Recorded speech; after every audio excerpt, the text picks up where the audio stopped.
Yo, what's up guys, welcome back to the channel. In today's tutorial, I'm going to show you how to safely and efficiently use your Lendingclub debit card while traveling internationally.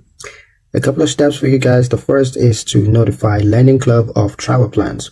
Before your trip, you want to open the Lendingclub app and set up a travel notification. This ensures that your card won't be blocked when it's used overseas. Second is to check card network. Lendingclub's debit card run on MasterCard, which is widely accepted around the world. Still, always carry a little local cash as backup. Next is ATM withdrawals abroad. You can withdraw local currencies at international ATMs, but beware of possible foreign transaction fees or ATM operator fees. Just check Lendingclub's fee schedules in the app before you travel. Next is the currency conversion. Now, your purchases abroad will be automatically converted into US dollars.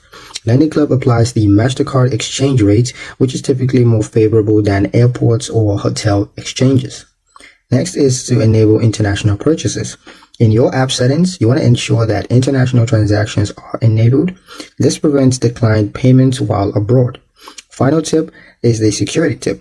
You can use chip-enabled ATM when possible, and also turn on real-time transaction alerts in the app. And also, if your card is lost or stolen, you want to freeze it instantly through the app. But that's pretty much it for the video, guys. Hope you liked it. Hope you found the information here useful enough. If you did, like, share, and subscribe for more helpful tutorials. Thank you guys for watching, and I'll see you in the next one.